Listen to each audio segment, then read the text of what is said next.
नमस्कार मित्रों।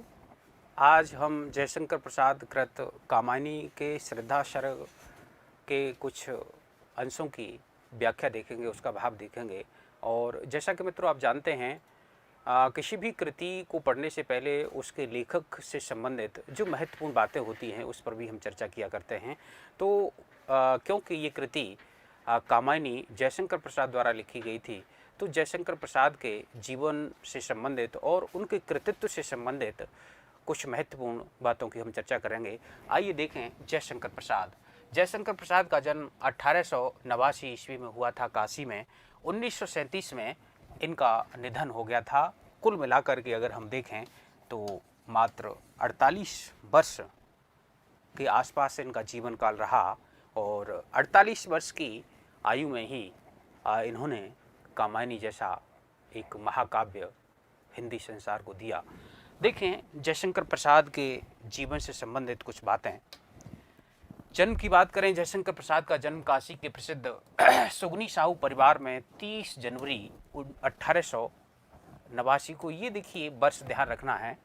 परीक्षाओं में कवियों से संबंधित उनके जन्म वर्ष के आधार पर उनका कालक्रम पूछ लिया जाता है। तो 1889 ईस्वी 30 जनवरी काशी में इनका जन्म हुआ था और इनके पिता का नाम देवी प्रसाद साहू था। इनके बड़े भाई थे शंभू रत्न साहू और ये झारखंड महादेव बाबा का मंदिर था। इनके पिता ने मन्नत मांगी थी और द्वितीय पुत्र रत्न की प्राप्ति झारखंड महादेव से होने के कारण नाम झारखंडी रख दिया गया। इनका बचपन का नाम झारखंडी था। पिता का नाम देवी प्रसाद साहू था, माता का नाम मुन्नी देवी था। गुरु की बात करें, मोहिनी लाल उर्फ रश्मि सिद्ध थे। जिस प्रकार से जयशंकर प्रसाद का उपनाम कलाधर था, उसी प्रकार इनके गुरु मोहिनी लाल का उपनाम रश्मि सिद्ध था। यानी रश्मि सिद्ध उपनाम से मोहिनी लाल ब्रज भाषा में कविताएं किया करते थे। पड़ोस में ही काली महल नामक मोहल्ले में प्रसाद जी ने इनसे प्रारंभिक शिक्षा ग्रहण की थी। ये प्रारंभिक गुरु हैं मोहिनी लाल। और मित्रों, एक उपन्यास है जीवनी परक उपन्यास, जिस प्रकार अमृतलाल नागर का तुलसीदास के जीवन पर आधारित उपन्यास मानस का हंस है, उसी प्रकार जयशंकर प्रसाद के जीवन पर आधारित श्याम बिहारी श्यामल का एक उपन्यास आया था, कंथा। कंथा उपन्यास में प्रसाद जी से संबंधित उनके बचपन से लेकर मृत्यु पर्यंत अनेक ऐसी जानकारी हमें प्राप्त होती हैं। किस प्रकार काशी में साहित्यिक माहौल था, किस प्रकार उनकी तंबाकू की दुकान थी, उस पर साहित्यिकों का जमघट लगा करता था। प्रेमचंद, श्याम सुंदर दास, रामचंद्र शुक्ल, राय कृष्ण दास जैसे लोग जयशंकर प्रसाद के यहाँ पर आया जाया करते थे और काशी में कोई भी साहित्यकार जाता था, प्रसाद जी के यहाँ जरूर जाता था। तो ऐसा वातावरण था। तो ध्यान रखें, इनके गुरु का नाम पूछा जाए तो मोहिनी लाल गुरु थे इनके, और इन्हीं का उपनाम रश्मि सिद्ध था। प्रारंभिक शिक्षा मोहिनी लाल से इन्होंने ली थी। दीनबंधु ब्रह्मचारी प्रसाद जी ने, ये दूसरे गुरु थे दीनबंधु ब्रह्मचारी, प्राचीन साहित्य और इतिहास की शिक्षा जिनसे ग्रहण की थी उनका नाम था दीनबंधु ब्रह्मचारी। बचपन के नाम की अगर हम बात करें तो बचपन का नाम क्या था? झारखंडी। पिता देवी प्रसाद द्वारा देवघर स्थित झारखंड के बैद्यनाथ धाम वाले बाबा रावणेश्वर महादेव या झारखंडी महादेव से मन्नत मांगने पर द्वितीय पुत्र रत्न, यानी इनसे बड़े शंभू रत्न थे और ये द्वितीय पुत्र थे देवी प्रसाद साहू के। तो इस कारण इनके पिता ने इनका नाम झारखंडी रख दिया, झारखंड महादेव से मन्नत मांगने के कारण, और पुत्र मिला था इसलिए। उपनामों की अगर हम बात करें तो कलाधर, जानते हैं हम कलाधर नाम से, ये प्रारंभ में क्या बचपन में ही जब मोहिनी लाल के यहाँ पर पाठशाला में पढ़ते थे तो ये इन्होंने कवित्त लिख दिया था। कलाधर उपनाम से इन्होंने कवित्त लिखा था, जिसकी हम आगे चर्चा करेंगे। तो ब्रज भाषा में इनका जो प्रारंभिक काव्य ब्रज भाषा में ही है, और ब्रज भाषा में कलाधर उपनाम से लिखा करते थे।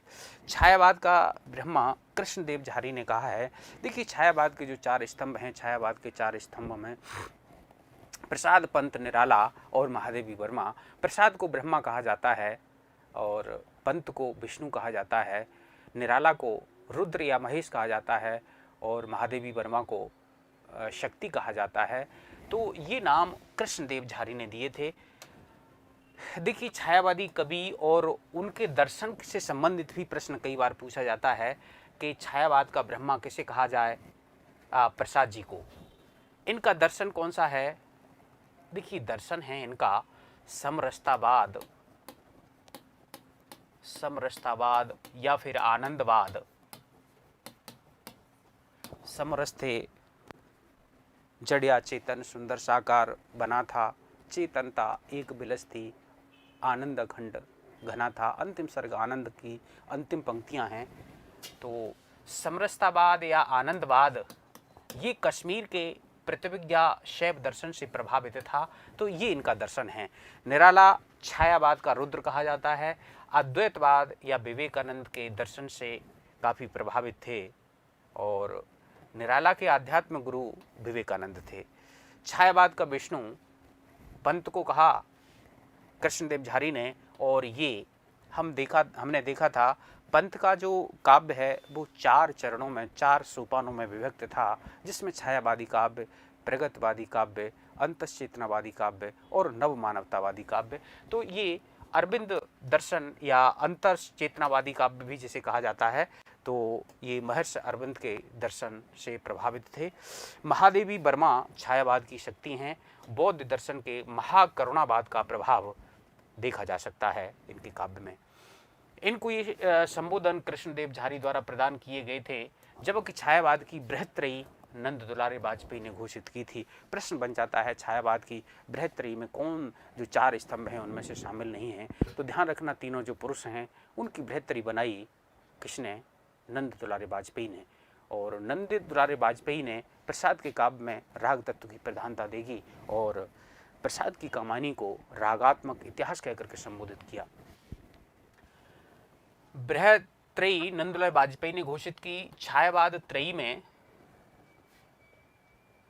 प्रसाद, निराला और पंत आते हैं। छायावाद की बृहत्त्रयी, जो बृहत्त्रयी है, बृहत्त्रयी में प्रसाद, निराला और पंत आते हैं।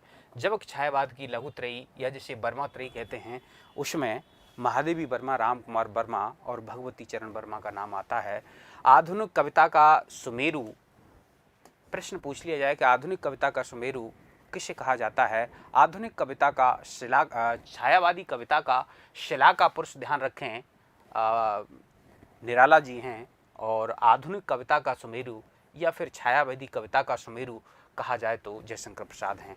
संस्कारों एवं संस्कृति का रक्षक कवि है ये। और जैसा कि हम देखते हैं कि चाहे हम इनके नाटकों को लें और चाहे कामायनी जैसे महाकाव्य को लें, तो उसमें जो प्राचीन संस्कृति है, उस प्राचीन संस्कृति के रक्षा का भाव परिलक्षित होता है।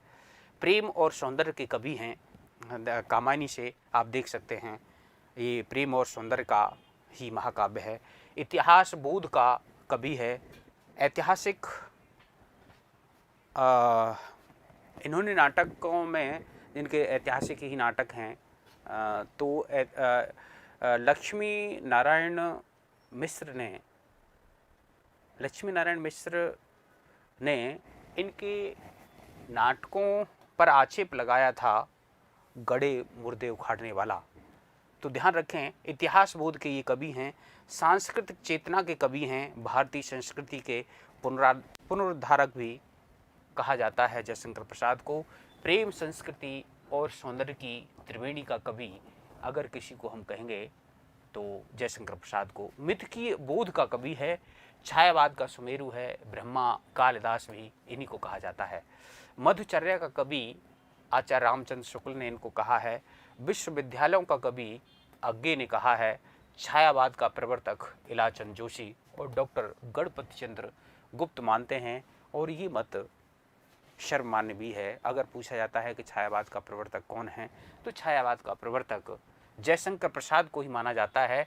और अगर विशेष नाम देकर के पूछ लिया जाए कि इलाचंद जोशी के द्वारा छायावाद का प्रवर्तक कौन है, तो जयशंकर प्रसाद हैं। और विभिन्न विद्वानों ने छायावाद के प्रवर्तक के रूप में अलग अलग नामों की घोषणा की। तो ये भी प्रश्न महत्वपूर्ण बन जाता है कि आचार्य रामचंद्र शुक्ल के अनुसार छायावाद का प्रवर्तक कौन है, प्रभाकर माचवे के अनुसार छायावाद का प्रवर्तक कौन है, और इलाचंद जोशी के अनुसार छायावाद का प्रवर्तक कौन है। तो देखिए, माचव ने माखन चुना, नंद चुन लिए पंत, शुक्ल गुप्त पांडे चुने, जोशी शंकर संत। अब देखिए, संत का मतलब आप समझ सकते हैं। संत का तात्पर्य यही कि एक बार महात्मा बनने के लिए, संत बनने के लिए जयशंकर प्रसाद घर से निकल गए थे। कंथा उपन्यास को आप पढ़ेंगे तो उनके जीवन से संबंधित कुछ घटनाओं की जानकारी हमें मिलती है। तो इसलिए यहाँ पर संत नाम लिखा गया जयशंकर प्रसाद का। आचार्य रामचंद्र शुक्ल के अनुसार मैथिली शरण गुप्त और मुकुटधर पांडे हैं। नंद दुलारे वाजपेयी, सुमित्रानंदन पंत, प्रभाकर माचवे ने माखन चुना, यानी प्रभाकर माचवे ने माखनलाल चतुर्वेदी को।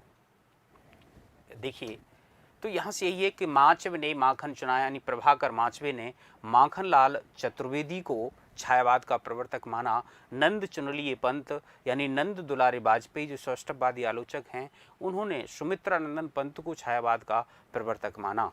शुक्ल गुप्त पांडे सुने, यानी आचार्य रामचंद्र शुक्ल ने गुप्त यानी मैथिली शरण गुप्त, और पांडे यानी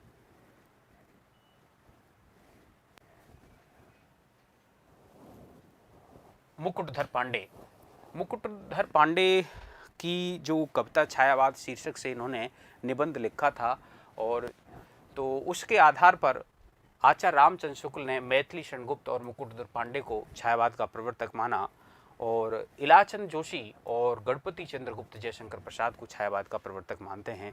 निधन की बात करें तो 48 वर्ष की आयु में क्षय रोग से ये पीड़ित हो गए थे, और 15 नवंबर 1937 को इस रचनाकार का निधन हुआ। प्रसाद की कुछ प्रथम रचनाएं हैं, परीक्षा की दृष्टि से महत्वपूर्ण हैं।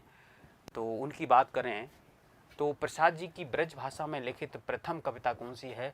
सावन पंचक है, जो 1906 में लिखी गई थी। सावन पंचक कविता सन 1906 में भारतेंदु पत्रिका में कलाधर उपनाम से प्रकाशित हुई थी। भारतेंदु पत्र में प्रकाशित कविता सावन पंचक की आरंभिक पंक्तियां इस प्रकार हैं। देखिए, कलाधर उपनाम से इन्होंने ये कविता लिखी थी, जो भारतेंदु पत्रिका में प्रकाशित हुई थी, और इनके एक सहपाठी थे बच्चा महाराज। तो उन्होंने इनके बड़े भाई शंभुनाथ सिंह से जाकर के कहा कि झारखंडी तो कविताएं लिखता है, इसकी कविता पत्रिका में प्रकाशित हुई है। तो शंभु रत्न ने देखा और बड़ी प्रसन्नता हुई थी, लेकिन क्योंकि उनका तंबाकू का व्यापार था और उसमें कई प्रकार के घाटे हुए थे, तो शंभु रत्न ने कहा था कि कविता लिखने से काम नहीं चलेगा और मेरी इच्छा है कि तुम कवि बनो, लेकिन घर की जो पारिवारिक परिस्थितियां हैं, उन पारिवारिक परिस्थितियों को भी नज़रअंदाज नहीं किया जा सकता। और फिर प्रसाद जी ने अपनी सारी जो कविताएं लिखी थी उनको जला दिया था और फिर ये बिजनेस देखने लग गए थे। तो सावन पंचक का एक जो सबैया है वो इन्होंने लिखा था। तड़ित तड़पन लगी चहु दिस ते चित छावन, जगमग जुगनू लगे चमक चित आग लगावन, शिखरन पर चढ़े मत मयूर लगे कल गावन, मलय मंजो मारुत ही अधीरें लगे न सावन। ये देखिए सबैया लिखा था और ये कविता लिखी थी और इस कविता के साथ ही एक सबैया भी दिया गया था। सावन आयो वियोगनी को, तन आली अलंग लगे अतितावन, गावन लागे मयूर कलाधर, झांप के मेघ लगे बरसावन। तो भारतेंदु पत्रिका में ये प्रकाशित हुआ था। पहली कविता ब्रज भाषा की कलाधर उपनाम से भारतेंदु पत्रिका और सावन पंचक 1906 में। प्रसाद जी की छायावादी शैली की प्रथम कविता की बात करें तो प्रथम प्रभात है जो 1913 ईस्वी में ये लिखी गई थी, लेकिन ये खड़ी बोली में थी। यह कविता झरना संग्रह में संकलित है और झरना संग्रह का प्रकाशन 1918 में हुआ था। फिर इसका पुनर्प्रकाशन 1927 में हुआ था। जयशंकर प्रसाद की प्रथम पुस्तकाकार रचना के बारे में अगर बात की जाए तो इनकी उर्वशी है और उर्वशी एक चंपू काव्य है और उर्वशी गीत नाट्य है रामधारी सिंह दिनकर का और उर्वशी नामक नाटक है लक्ष्मी नारायण लाल का। खड़ी बोली में रचित प्रसाद जी का प्रथम काव्य संग्रह कानन कुसुम है जो 1913 ईस्वी में जो प्रकाशित हुआ था। प्रसाद जी की प्रथम कहानी जानते हैं ग्राम 1911 में प्रकाशित हुई थी और प्रसाद जी का प्रथम कहानी संग्रह छाया प्रति आकाशयाई यानी छाया कहानी संग्रह है। कहानी संग्रह की बात की जाए तो छाया है और प्रथम कहानी की बात की जाए तो ग्राम है जो 1911 में प्रकाशित हुई थी और जो छाया संग्रह में संकलित है ग्राम कहानी। प्रसाद जी का प्रथम नाटक जानते हम सज्जन 1910 ईस्वी जो महाभारत की घटना पर आधारित है। प्रसाद जी का प्रथम उपन्यास की अगर हम बात करें तो कंकाल, तितली और इरावती इनके 3 उपन्यास हैं। जो इरावती उपन्यास अपूर्ण रह गया था, कंकाल इनका प्रथम उपन्यास है और तितली इनका दूसरा उपन्यास है। इरावती उपन्यास को ऐसा बताया जाता है कि निराला ने पूर्ण किया था। प्रसाद जी का प्रथम उपन्यास कंकाल 1929 ईस्वी। प्रसाद जी की एकमात्र दलित चेतना प्रधान जो कहानी है विराम चिन्ह है। ध्यान रखिए विराम चिन्ह नाम से निबंध मिलता है रामविलास शर्मा का। देखिए विराम चिन्ह नाम से निबंध है या कविता है थोड़ा सा आप देखें, लेकिन रामविलास शर्मा की भी विराम चिन्ह नाम से एक कृति है। प्रसाद मूलतः छायावादी कवि हैं किंतु नाटक और उपन्यास के साथ कहानी परंपरा के विकास में भी उनका महत्वपूर्ण योगदान है।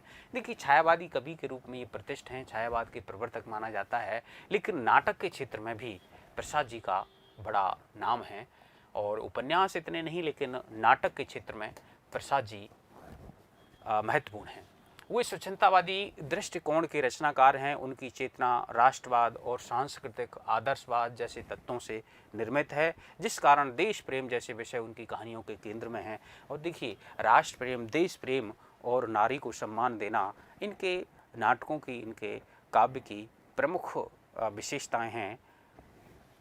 जयशंकर प्रसाद की प्रारंभिक काव्य रचनाएं ब्रज भाषा में हैं, जैसा कि अभी हमने देखा था। सावन पंचक इनकी प्रथम रचना थी, 1906 में प्रकाशित हुई थी और भारतीय पत्रिका में वह प्रकाशित हुई थी। कानन कुसुम और प्रेम पथिक इनकी प्रारंभिक रचनाएं हैं। झरना, आंसू, लहर इनकी प्रमुख काव्य रचनाएं हैं और कामायनी इनकी अंतिम और प्रसिद्धि का आधार है। और ये मानव सभ्यता के विकास की एक मनोवैज्ञानिक गाथा है और इसमें मनु और श्रद्धा के माध्यम से जो देव संस्कृति नष्ट हो जाती है, प्रलय हो जाती है और उसके बाद मनु और श्रद्धा बचते हैं, तो किस प्रकार से ये मानव के विकास की कहानी कही गई है ये कामायनी में हम देखेंगे। नाटक के क्षेत्र में प्रसाद का स्थान सर्वोच्च है। कथा साहित्य में जो स्थान प्रेमचंद का है, नाटक साहित्य में वही स्थान जयशंकर प्रसाद का है। ध्यान रखें, देखिए ये पंक्ति आरपीएससी कॉलेज लेक्चरर का एग्जाम हुआ था, उसमें ये पंक्ति दी गई थी कि कथा साहित्य में जो स्थान प्रेमचंद का है, नाटक साहित्य में वही स्थान किसका है, ऐसा प्रश्न पूछा गया था। तो उसमें भारतेंदु, हरिश्चंद्र और भी कई नाम दे रखे थे। तो जयशंकर प्रसाद का ध्यान रखें, कथा साहित्य में जो स्थान प्रेमचंद का, नाटक साहित्य में वही स्थान जयशंकर प्रसाद का ध्यान रखिए। प्रसाद की भाषा संस्कृतनिष्ठ खड़ी बोली है। देखिए प्रसाद की भाषा से प्रेमचंद संतुष्ट नहीं थे। प्रेमचंद की भाषा और प्रसाद की भाषा में अंतर है। प्रेमचंद की भाषा थी वह आम फहम भाषा थी, उसमें तद्भव शब्द थे, ग्रामीण शब्द थे। लेकिन प्रसाद की जो भाषा थी उसमें क्लिष्टता थी, उसमें तत्सम शब्दों की प्रधानता थी और इससे प्रेमचंद नाखुश थे। उनकी कहानियों की भाषा अत्यंत काव्यात्मक और भावमयी है, जिसमें बिंब, प्रतीक व लय जैसे तत्व उपस्थित हैं। शैली की दृष्टि से सर्वाधिक प्रयोग प्रसाद द्वारा वर्णनात्मक शैली का किया गया है। आकाशदीप में संलाप शैली का प्रयोग किया गया है। देखिए आकाशदीप जो कहानी है, जो आकाशदीप संग्रह में ही संकलित है, प्रतिनिधि कहानी है और ये हमारे यूपी हायर एजुकेशन के पाठ्यक्रम में भी शामिल है और जिसकी विस्तार से हमने चर्चा की है दूसरे व्याख्यान में। प्रसाद की रचनाओं की बात करें, काव्य कृतियाँ, जयशंकर प्रसाद की महत्वपूर्ण काव्य कृतियाँ निम्नांकित हैं। उर्वशी ने वन में प्रेम राज्य स्थापित कर अयोध्या को शोक मुक्त किया। फिर बब्रू वाहन ने कानन की करुण कथा कहकर प्रेम पथिक को महाराणा का महत्व समझाया। अंततः चित्रकूट में झर आंसू लहर कामयाब हो गई शंकर के। तो यहाँ से आप देख सकते हैं कि उर्वशी 1909 की कृति है, चंपू काव्य है।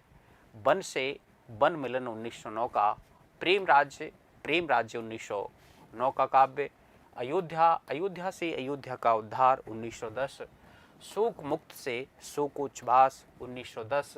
फिर बब्रू वाहन ने कानन में करुण कथा कह के, बब्रू वाहन 1911, कानन में कानन कुसुम 1913, करुण कथा करुणालय 1913।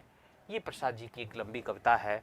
करुण कथा कहकर प्रेम पथिक को महाराणा का महत्व समझाया, प्रेम पथिक 1914, महाराणा का महत्व 1914।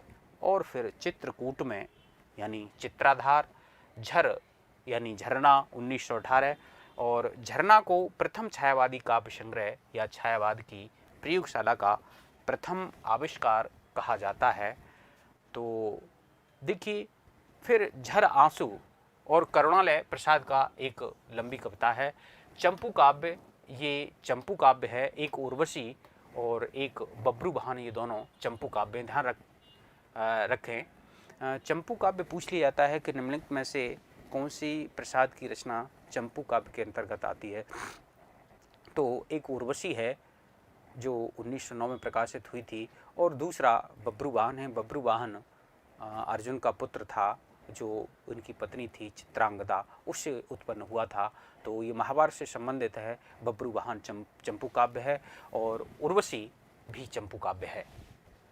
तो झर आंसू एक स्मृति काव्य महत्वपूर्ण है, 1925 में है और 133 छंद हैं, सखी छंद का प्रयोग किया गया है। छायावाद का ये मेघदूत कहा जाता है, इसको लंबा प्रगीति काव्य है। ये लहर 1933 यानी झर आंसू लहर प्रसाद के श्रेष्ठ प्रगीतियों का श्रेष्ठ संग्रह है और कामायनी 1935 महाकाव्य यानी ये रचना 1935 में संपन्न हुई थी। रचना काल 1935 है लेकिन प्रकाशित 1936 में हुई। ये प्रकाशित 1936 में हुई। प्रसाद की काव्य रचनाओं के संदर्भ में कुछ विशेष तथ्यों की बात करें। प्रेम राज्य ये मूलतः ब्रज भाषा में लिखी गई थी, परंतु सन 1914 ईस्वी में इसका खड़ी बोली में अनुवाद किया गया। चित्राधार, जयशंकर प्रसाद कृत चित्राधार में इनकी प्रारंभिक ब्रज में रचित कविताएं संकलित हैं। चित्राधार संग्रह में प्रसाद के निम्न 10 ग्रंथों का संकलन किया गया है।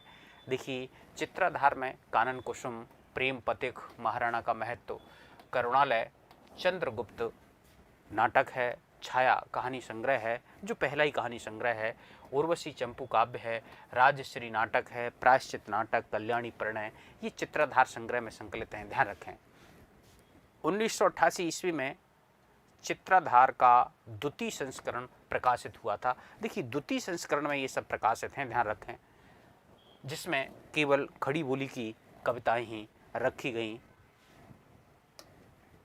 झरना इनका महत्वपूर्ण काव्य संग्रह है। इस संग्रह में छायावादी शैली की कविताएं संकलित हैं। झरना को नंद दुलारी वाजपेयी ने छायावाद की प्रयोगशाला का प्रथम आविष्कार कहा है।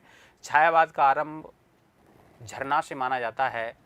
हम जानते हैं कि नगेंद्र ने छायावाद का जो आरंभ है वो 1918 से 1938 तक माना है। तो 1918 लेने का मतलब झरना का प्रकाशन काल है।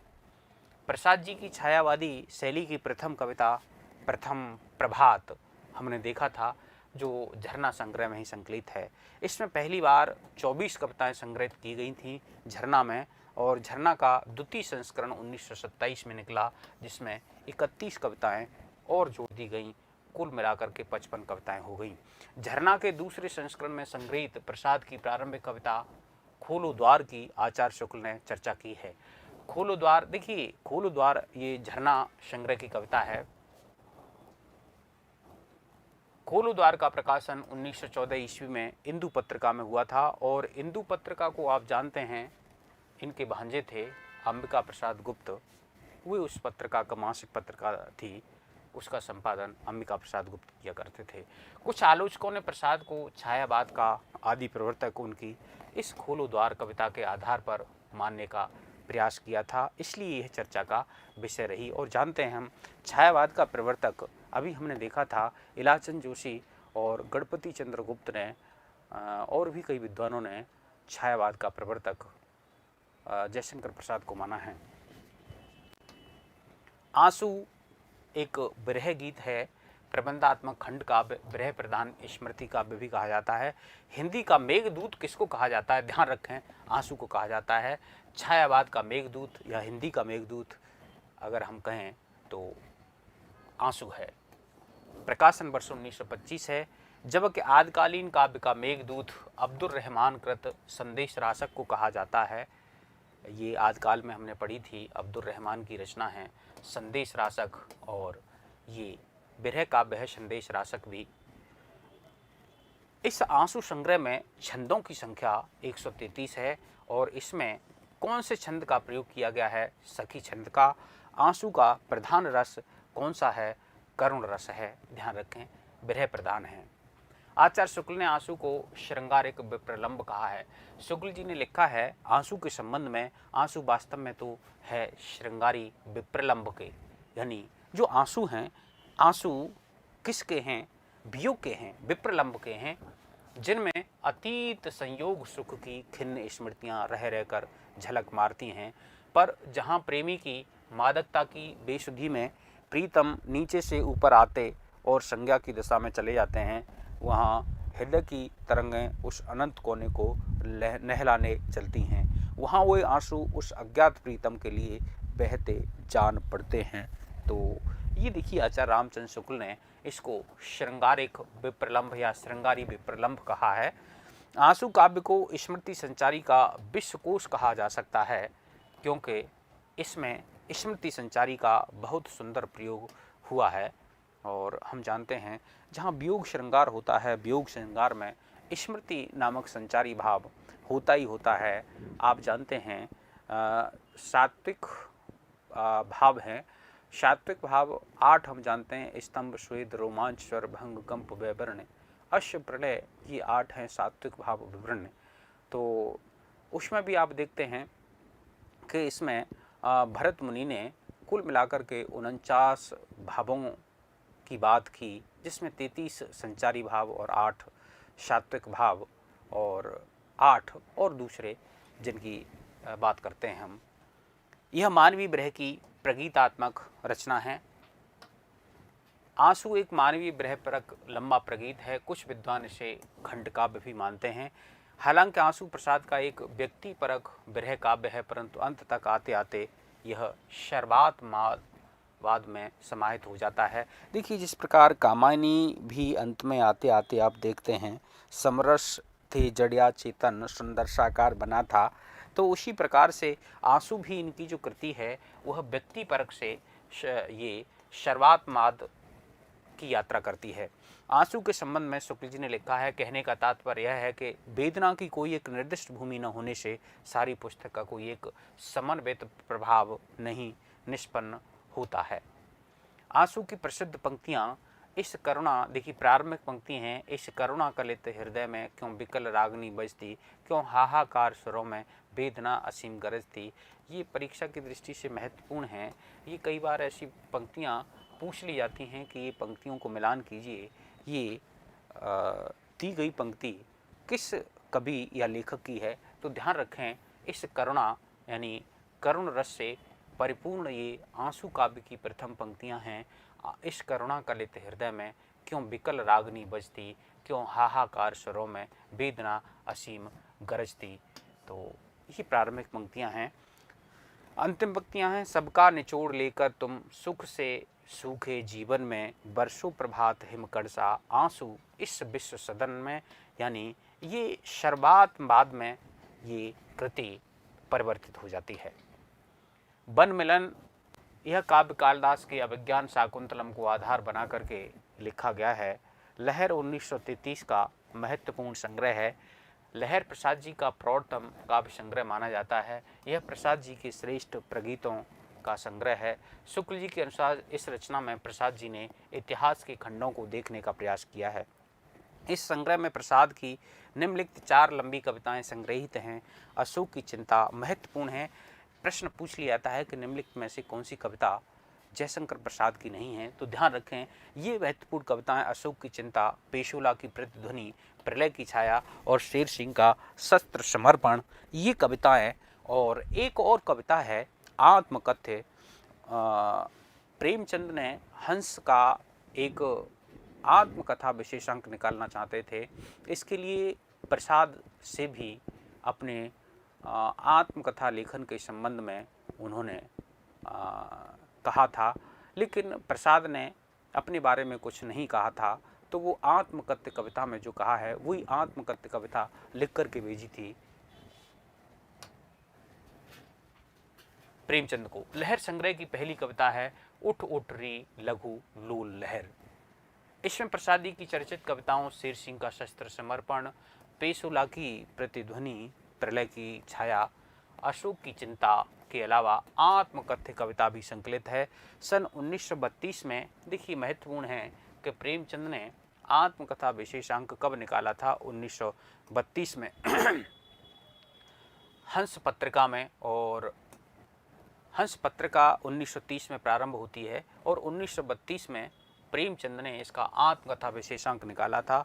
उसके लिए उन्होंने प्रसाद जी से भी उनकी आत्मकथा के अंश भेजने का आग्रह किया था, परंतु प्रसाद जी ने निम्न पंक्तियां लिखकर प्रेमचंद को भेज दी थीं जो उनकी आत्मकथ्य नामक कविता में आबद्ध हैं। कौन सी पंक्तियां हैं जो उन्होंने भेजी थीं? मधुप गुनगुना कर कह जाता कौन कहानी यह अपनी, उसकी स्मृत पाथेय बनी है थके पथिक की पंथा की, सीवन को उधोड़ कर देखोगे क्यों मेरी कंथा की। देखिए कंथा नाम से उपन्यास लिखा, जीवनी परक उपन्यास।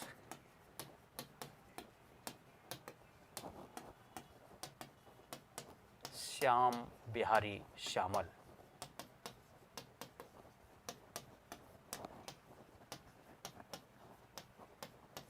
पठनीय है। छोटे से जीवन की कैसे बड़ी कथाएं आज कहूँ। देखिए एक बार ये यूजीसी नेट की परीक्षा में प्रश्न पूछ लिया गया था कि ये पंक्तियां प्रसाद की किस कविता की हैं कि छोटे से जीवन की कैसे बड़ी कथाएं आज कहूँ, क्या यह अच्छा नहीं कि औरों की सुनता मैं मौन रहूँ। यानी प्रसाद जी ने कहा था कि मेरा छोटा सा जीवन है और आत्मकथा के रूप में इसकी बड़ी बड़ी लंबी कथाएं मैं कैसे कहूँ। क्या यह अच्छा नहीं है कि मैं औरों की ही आत्म कथा को सुन करके मैं मौन रहूँ, मैं शांत सुनता रहूँ।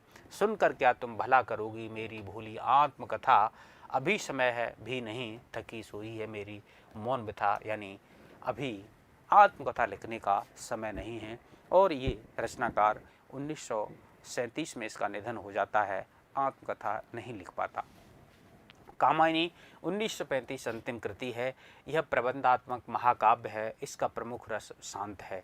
नाटकों की बात करें तो सजकर कल्याणी प्राय राजश्री के साथ बैसाख माह में अज्ञात भाव से नागों के काम स्कंद में एक घूंट शराब चंद्रगुप्त और ध्रुव सामनी को पिलाने जाया करती थी। देखिए, सज से सज्जन नाटक है, 1910 का है। कर से करुणालय है, कल्याणी से कल्याणी परिणय है, प्राय से प्रायश्चित है, राजश्री से राजश्री है, बैसाख से विशाख नाटक है, अज्ञात से इनका नाटक है अजातशत्रु।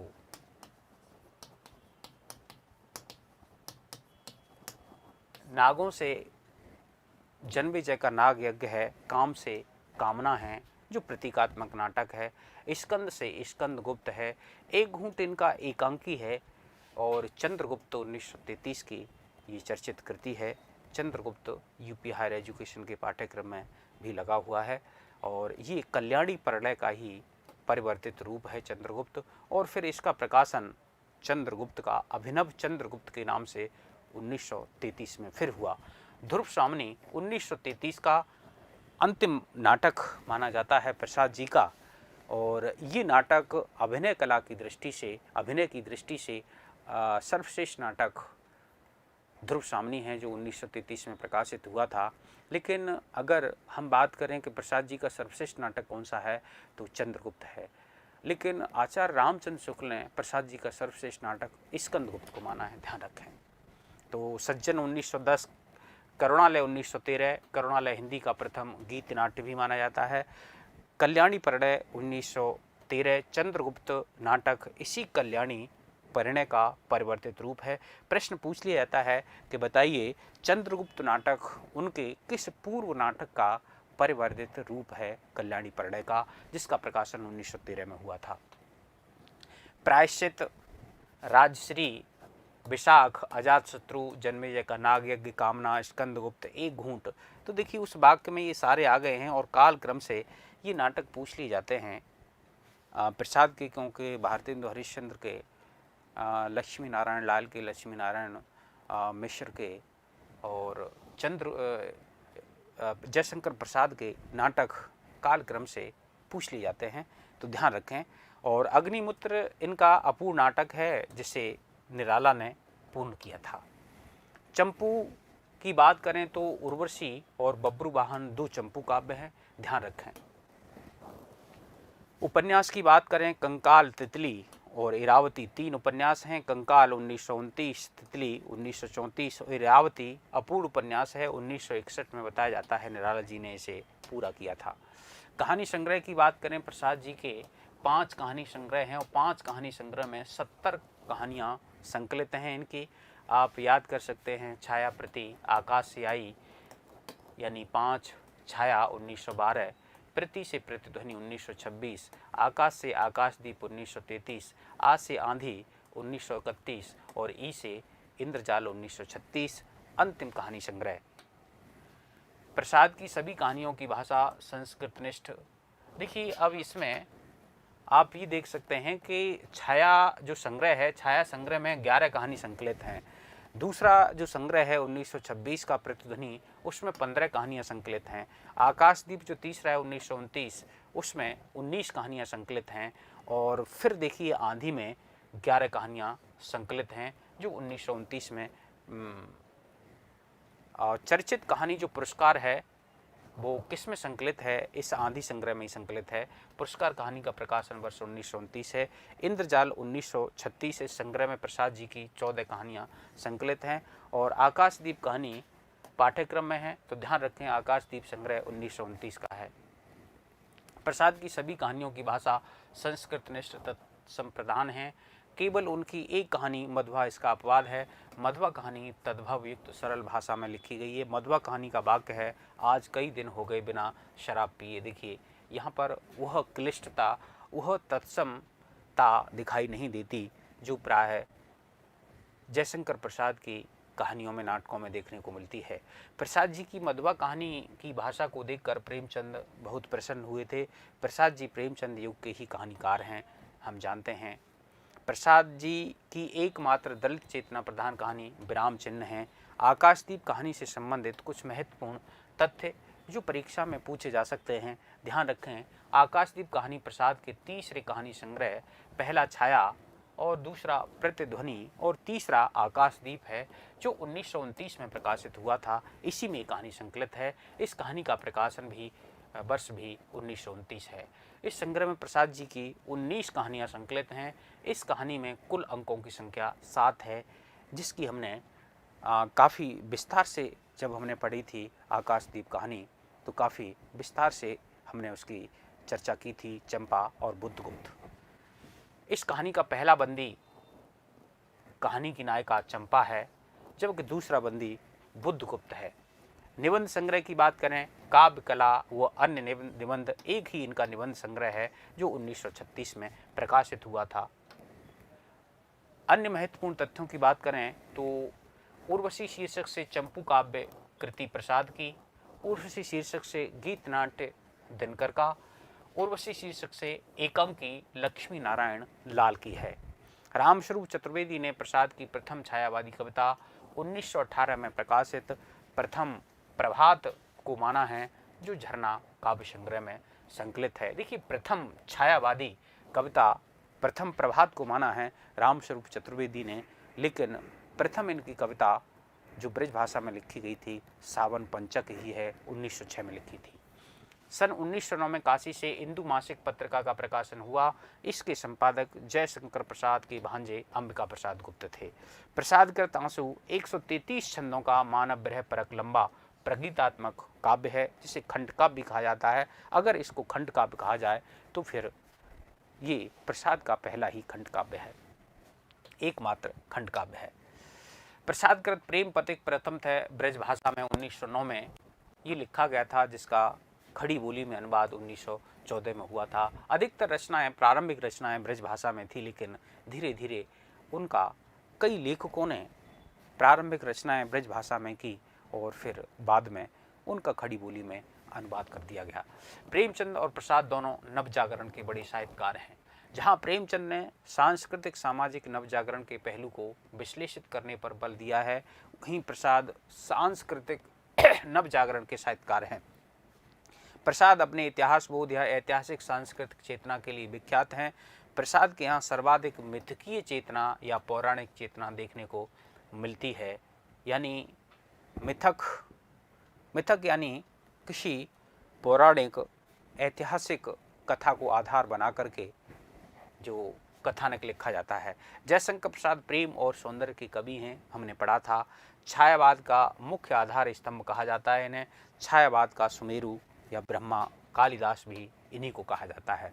शुक्ल जी ने प्रसाद को मधुचर्या का कवि कहकर इनके प्रेम को मधुमती की भूमिका के साथ जोड़कर देखा। अज्ञे ने प्रसाद को विश्वविद्यालयों का कवि कहा है, हमने देखा था। प्रसाद प्रेम और सौंदर्य के कवि या यौवन और प्रेम के कवि भी हैं। जहाँ पंत ने प्रकृति के केवल कोमल रूप की व्यंजना की, वहाँ पर प्रसाद के काव्य में कोमल के साथ साथ उसका कठोर रूप भी हमें देखने को मिलता है। झंझा झकोर गर्जन था, नीरव थी मेघमाला, पाकर इस शून्य हृदय को सबने आड़ डेरा डाला आंसू। कविता की ये पंक्तियां हैं 1925 का ब्रह काव्य।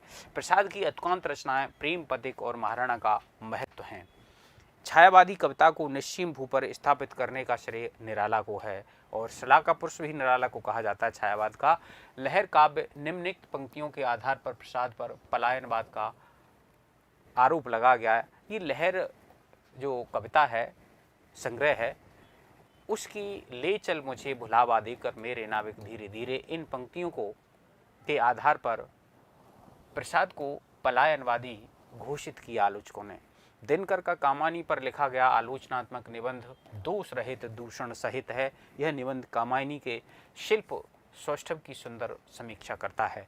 जिस प्रकार द्विवेदी युग में मैथिली शरणगुप्त अपनी पुनरुत्थानवादी चेतना के प्राचीन पौराणिक कथानकों को आधुनिक युग में घटित करने के लिए प्रसिद्ध हैं, उसी प्रकार छायावाद युग में प्रसाद अपनी पुनरुत्थानवादी चेतना के लिए प्रसिद्ध हैं। ध्यान रखें।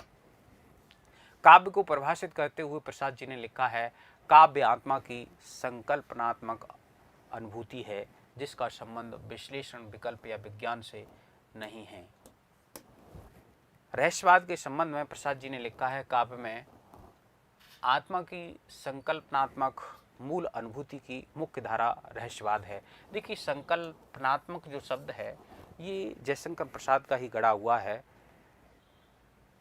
जिस प्रकार से विरुद्धों का सामंजस्य आचार्य रामचंद्र शुक्ल का गढ़ा हुआ शब्द है, उसी प्रकार से संकल्पनात्मक ये शब्द प्रसाद का गढ़ा हुआ है। शाश्वत चेतना जब श्रेय ज्ञान को मूल चारित्र्य में ग्रहण करती है तब काव्य का सृजन होता है। ये जयशंकर प्रसाद की पंक्तियां हैं। छाया से तात्पर्य कांति या लावण्य से है, मोती के भीतर छाया जैसी तरलता होती है। ये भी प्रसाद की पंक्तियां हैं। प्रसाद जी से संबंधित आचार्य शुक्ल के कुछ महत्वपूर्ण कथन हैं जो परीक्षा में अक्सर पूछ लिए जाते हैं। इनकी पहली विशिष्ट रचना आंसू है। ऐसा आंसू के संबंध में किसने कहा? आचार्य रामचंद्र शुक्ल ने। आंसू प्रसाद जी की पहली काव्य रचना है जिसने बहुत लोगों को आकर्षित किया। ये भी पंक्ति आचार्य रामचंद्र शुक्ल की है। यह काव्य बड़ी विशद कल्पनाओं और मार्मिक उक्तियों से पूर्ण है। ये कामायनी के संबंध में कहा शुक्ल जी ने। जीवन के प्रेम विलास में मधुर पक्ष की ओर स्वाभाविक प्रवृत्ति होने के कारण वे उस प्रीतम के संयोग वियोग वाली रहस्य भावना में, जिसे स्वाभाविक रहस्य भावना से अलग समझना चाहिए, रमते प्राय पाए जाते हैं। ये बात किसके संबंध में कही? ऐसा प्रश्न पूछा जा सकता है कि ये बात आचार्य शुक्ल ने किसके संबंध में कही, या फिर जयशंकर प्रसाद के संबंध में ये किस आलोचक ने कहा कि जीवन के प्रेम विलास में मधुर पक्ष की ओर स्वाभाविक प्रवृत्ति थी। यानी प्रेम विलास में मधुर पक्ष की ओर स्वाभाविक वृत्ति किसकी थी? जयशंकर प्रसाद की। इस कारण वे उस प्रियतम के संयोग वियोग वाली रहस्य भावना में, जिसे स्वाभाविक रहस्य भावना से अलग समझना चाहिए, रमते प्राय पाए जाते हैं। कौन पाए जाते हैं? जयशंकर प्रसाद। और असली रहस्यवाद आचार्य शुक्ल महादेवी वर्मा के काव्य में देखते हैं। कामायनी जो 1935 में रची गई थी, 1936 इसका प्रकाशन वर्ष है। इससे संबंधित कुछ महत्वपूर्ण तथ्य। शांति प्रिय द्विवेदी ने कामायनी को छायावाद का उपनिषद कहा है, ये जानते हैं। ये बड़ा चर्चित शांति प्रिय द्विवेदी जो प्रभाववादी आलोचक माने जाते हैं, प्रभाववादी आलोचक। आचार्य नंदलाल वाजपेयी ने कामायनी को मानवता का रसात्मक इतिहास तथा नए युग का काव्य कहा है, कहकर संबोधित किया है। डॉक्टर नगेंद्र ने कामायनी को मानव चेतना के विकास का महाकाव्य कहा है। श्रद्धा कामायनी या काम गोत्रजा कहकर भी संबोधित किया जाता है श्रद्धा को, क्योंकि काम की पुत्री थी। कामायनी छायावाद की सर्वश्रेष्ठ या प्रतिनिधि रचना है। प्रसाद जी ने कामायनी के लेखन का आरंभ सन 1927 ईस्वी में बसंत पंचमी के दिन किया था और समापन सन 1935 ईस्वी में महाशिवरात्रि के दिन। इस प्रकार इस कृति को पूर्ण करने में 27 से लेकर के और 35 तक लगभग 9 वर्ष का समय लगा, परंतु कामायनी पुस्तिका का रूप में 1936 में प्रकाशित हुई। देखिए, 35 में से आप 27 घटेंगे तो 8 वर्ष बचेंगे, लेकिन ये प्रारंभ 1927 प्रारंभ का है और 1935 प्रारंभ का है, तो 8 वर्ष से कुछ ज़्यादा लगे थे, इसलिए लगभग 9 वर्ष का समय माना जाता है। परंतु कामायनी पुस्तिका का रूप में 1936 में प्रकाशित हुई थी। इस प्रकार कामायनी का रचना वर्ष 1935 ईस्वी है, जबकि प्रकाशन वर्ष 1936 है। रायकृष्ण दास जो बनारस में काशी में ही रहते थे, इनके परम मित्र थे जयशंकर प्रसाद के, और कृष्ण प्रसाद गौड़, ये भी साहित्यिक चर्चाओं में आया करते थे, बनारस के ही थे। प्रसाद ने प्रारंभ में कामायनी पुस्तक का शीर्षक श्रद्धा रखा था, परंतु प्रकाशन से पूर्व इसका नाम बदलकर कामायनी कर दिया। तो ध्यान रखें, प्रश्न बन सकता है कि कामायनी का पहले प्रसाद ने क्या शीर्षक रखा था? श्रद्धा। कामायनी का मूल आधार शतपथ ब्राह्मण है। ध्यान रखें, मूल आधार पूछा जाता है कि मूल आधार क्या है, तो शतपथ ब्राह्मण आप करेंगे। और इसके अलावा और दूसरे ग्रंथों का भी कामायनी पर प्रभाव है, लेकिन मूल आधार की बात पूछी जाए तो शतपथ ब्राह्मण है।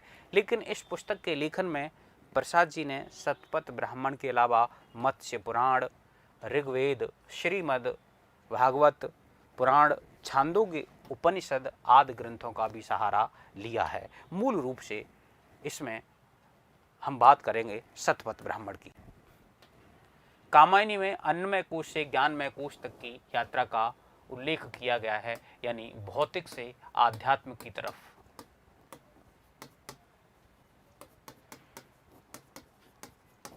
कामायनी 15 सर्गों का एक भावात्मक महाकाव्य है जो नायिका प्रधान है, और नायिका कौन है? कामायनी है। कामायनी की कथा का मूल आधार शतपथ ब्राह्मण ग्रंथ। कामायनी के 15 सर्गों का क्रम देखिए, यूपी हायर एजुकेशन का जो विज्ञापन संख्या 50 का एग्ज़ाम हुआ था, उसमें पूछ लिया गया था कि कामायनी में 15 सर्ग हैं, उसका 9वां सर्ग क्या था। तो ध्यान रखें, ये सर्ग क्रम से हमें 15 सर्ग याद होने चाहिए। तो इसको आप याद कर सकते हैं कि चास्त्र का बालक, तो यहाँ से ये 7 सर्ग तो आपको यहाँ से याद हो जाएंगे। चास्त्र का बालक, चास्त्र का बालक ईर्ष्यावश इड़ा से स्वप्न में संघर्ष करता था और फिर वेद के दर्शन का रहस्य जानकर आनंदित होता था। तो इस एक वाक्य को याद करके आप क्रम से इनके कामायनी के सर्गों को याद कर सकते हैं कि चास्त्र का बालक ईर्ष्यावश इड़ा से स्वप्न में संघर्ष करता था। चि से चिंता, आ से आशा, श्र से श्रद्धा, का से काम, वा से वासना, ल से लज्जा, क से कर्म। तो ये देखिए, यहाँ तक आपको 7 सर्ग, और फिर ईर्ष्या बस ईर्ष्या, फिर इड़ा से इड़ा, स्वप्न में स्वप्न, और फिर संघर्ष। तो देखिए यहाँ से ये आपके 7 और 4 11 ये हो गए, और 4 और बचे, और 4 आप देख सकते हैं। और फिर वेद के दर्शन का रहस्य समझकर आनंदित होता था। वेद यानी निर्वेद, और दर्शन 13वां, और 14वां रहस्य, और 15वां आनंद। देखिए यहाँ से देख सकते हैं, चिंता, आशा, श्रद्धा, काम, वासना, और ये आप देख सकते हैं। कामायनी में सबसे छोटे सर्ग की बात की जाए तो सबसे पहला और छोटा सर्ग चिंता है, सबसे बड़ा और अंतिम सर्ग आनंद है। कामायनी के सर्गों का नामकरण मानव के मनोविकारों के आधार पर किया गया है। इस ग्रंथ की नायिका श्रद्धा के आधार पर इसका नाम कामायनी रखा गया है। श्रद्धा काम गोत्र की कन्या होने के कारण श्रद्धा का एक नाम कामायनी भी है। प्रसाद जी को कामायनी पर हिंदी साहित्य सम्मेलन प्रयाग द्वारा मंगला प्रसाद पारितोषिक प्रदान उस समय दिया जाता था। ध्यान रखें, तो ये मंगला प्रसाद पारितोषिक दिया गया मिला था कामायनी पर, और चिंतामणि पर भी शुक्ल को मिला था, और मैत्री शरण गुप्त जो साकेत है 1931 की रचना, उस पर भी मिला था। और साथ ही हरिऔध का प्रिय प्रवास है, प्रिय प्रवास पर भी मंगला प्रसाद पारितोषिक प्रदान किया गया था। कामायनी में समरसतावाद और आनंदवाद का समर्थन किया गया है। कामायनी की प्रथम पंक्ति, प्रथम सर्ग चिंता है, और चिंता की प्रथम पंक्ति है, हिमगिर के उत्तुंग शिखर पर बैठ शिला की शीतल छां, एक पुरुष भीगे नैनों से देख रहा था प्रलय प्रवाह, नीचे जल था ऊपर हिम था,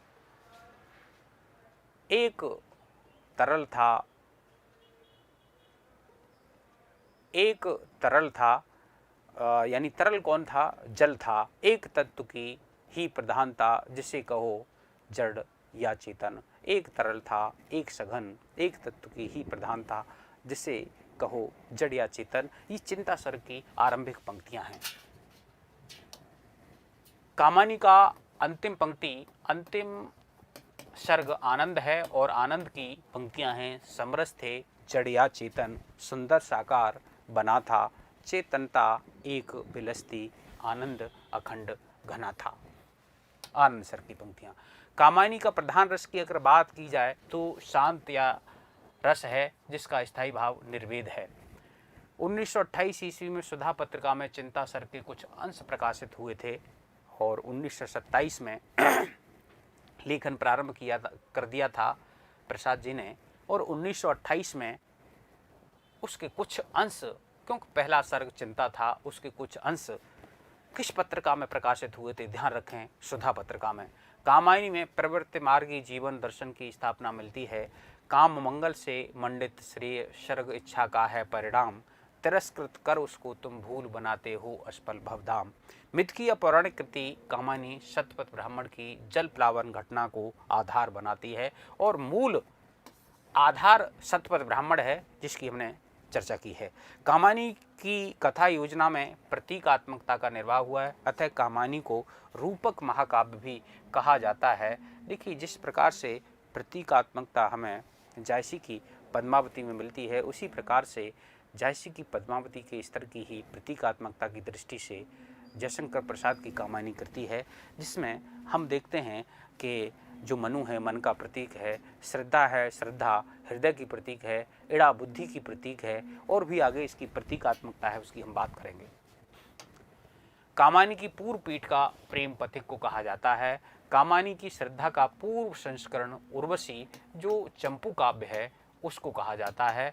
और ध्यान रखें, ये पूर्व संस्करण है उर्वशी, और उर्वशी ही कामायनी बन जाती है कामायनी में आकर के। कामायनी का हृदय लज्जा है, लज्जा सर्ग है। ध्यान रखें, श्रद्धा हृदय की प्रतीक है, लेकिन कहीं भ्रमवश हम ये कह दें कि कामायनी का हृदय कौन से सर्ग को कहा जाता है, तो कहीं हम श्रद्धा सर्ग को कह दें। ध्यान रखें, कामायनी का हृदय लज्जा सर्ग है। कामायनी की प्रतीक योजना कामायनी के आमुख में प्रसाद जी ने लिखा है। यदि श्रद्धा और मनु, अर्थात ध्यान रखें, ये कथन पूछ लिया जाता है, ये किसने कामायनी के संबंध में कथन लिखा है। यदि श्रद्धा और मनु अर्थात मनन के सहयोग से मानवता का विकास रूपक है तो भी बड़ा भावमय और श्लाघ्य है। यह मनुष्यता का मनोवैज्ञानिक इतिहास बनने में समर्थ हो सकता है। श्रद्धा हृदय या हृदय की रागात्मक वृत्ति का प्रतीक है, नव जागरण की प्रतीक है श्रद्धा, और मुख्य पात्र है। इसी के नाम पर कामायनी का नामकरण किया गया है। मनु मन या मनन शक्ति के प्रतीक हैं। मनोमय कोश में स्थित जीवन के प्रतीक हैं मनु। इड़ा बुद्धि या व्यवसात्मक बुद्धि का प्रतीक है। मानव जो कुमार है, इसकी अगर हम बात करें तो ये नव मानव का प्रतीक है, आधुनिक पीढ़ी का प्रतीक है। मानव ने पिता मनु से मन का, माता श्रद्धा से हृदय का, और मौसी इड़ा से बुद्धि का तत्व ग्रहण किया था। अतः मानव में हृदय, मन और बुद्धि का मणिकांचन प्रयोग देखा जा सकता है। आसुरी और किलात ये असुर पुरोहित हैं, ये राक्षसी वृत्तियों के प्रतीक हैं, और इन्हीं के प्रेरणा से मनु पशु बलि करते हैं, हिंसा करते हैं, और फिर विद्रोह हो जाता है। सोमलता भोग का प्रतीक है, वृषभ धर्म का प्रतीक है। सोमलता से आवृत वृषभ भोग संयुक्त धर्म का प्रतीक है, जिसका त्याग करने से मनुष्य चिरानंद में लीन हो जाता है। सारस्वत प्रदेश संसार का प्रतीक है। सारस्वत प्रदेश की घटना भावी प्रजातंत्र के आंदोलन का प्रतीक है। हिम संस्कृति जड़ता का प्रतीक है। उषा का उदित होना नव जागरण का प्रतीक है। वनस्पतियां समाज में उदित होते नवीन वर्गों को संकेतित करती हैं। त्रिलोक, भावलोक, कर्मलोक और ज्ञानलोक चेतना की तीन अंगीभूत प्रवृत्तियों का प्रतीक है। कैलाश मानसरोवर समरसता, आनंद और मुक्ति स्थल का प्रतीक है। कामायनी की छंद योजना की बात करें तो प्रमुख छंद है त्रोटक या ताटंक छंद। कामायनी में आला छंद भी बहुत आयात से प्रयुक्त हुआ है। प्रमुख सर्गों में प्रयुक्त छंदों की अगर हम बात करें तो देखिए, आला छंद है। आला छंद में 30-31 मात्राएं होती हैं, और इसमें चिंता, आशा, स्वप्न और निर्वेद। ध्यान रखें, चिंता, आशा, स्वप्न और निर्वेद, इन चारों में आला छंद का प्रयोग किया गया है। सखी छंद, ये सखी छंद 14 मात्राओं का छंद है। इसमें सखियों के साथ आनंद आता है, ऐसे याद कर सकते हैं। तो आनंद सर्ग है, आनंद सर्ग में सखी छंद का प्रयोग किया गया है। और सखी छंद का प्रयोग भी आंसू में भी किया गया है। जो आंसू विरह काव्य है उसमें कौन से छंद का प्रयोग किया गया है? सखी छंद का। रोला, देखिए रोला और रूपमाला ये छंद हैं, इनमें 24 मात्राएं होती हैं। रोला करने पर संघर्ष होता है, तो ध्यान रखें जो संघर्ष छंद है उसमें रोला छंद का प्रयोग हुआ है, जो संघर्ष सर्ग है उसमें। रूपमाला, रूप से वासना उत्पन्न होती है, यानी जो वासना सर्ग है, वासना सर्ग में रूपमाला छंद का प्रयोग हुआ है। लावनी छंद में 32 मात्राएं का छंद होता है। लावनी में इड़ा को श्रद्धा के साथ रहस्यपूर्ण काम करने में लज्जा आती है, तो ध्यान रखें जो लावनी छंद है इड़ा छंद में, इड़ा सर्ग में है, श्रद्धा सर्ग में है, रहस्य में है, काम में है और लज्जा में, ध्यान रखें। कामायनी का मूल दर्शन समरसतावाद या आनंदवाद है। प्रसाद जी ने समरसतावाद और आनंदवाद के तत्व कश्मीर के प्रतिविज्ञा शैव दर्शन से ग्रहण किए थे। तो ध्यान रखें अगर दर्शन पूछा जाता है तो समरसतावाद भी है, आनंदवाद भी है और कश्मीर का प्रतिविज्ञा शैव दर्शन भी है, ध्यान रखें। कामायनी का मूल संदेश या उद्देश्य की बात करें तो अभेदवाद, समरसतावाद और आनंदवाद की स्थापना है। ज्ञान दूर कुछ क्रिया भिन्न है, इच्छा क्यों हो पूरी मन की, एक दूसरे से न मिल सकें यह विडंबना है जीवन की। देखिए ज्ञान, क्रिया और इच्छा में समन्वय होना चाहिए। और समरसतावाद की स्थापना समरस थे जड़िया चेतन, आनंद अखंड घना था। और अभेदवाद यानी सारे जो जड़ और सभी जीव हैं उसमें एक ही परमात्मा के दर्शन करना, एक ही आत्मा को देखना, अभेदवाद यानी द्वैत का भाव समाप्त होना।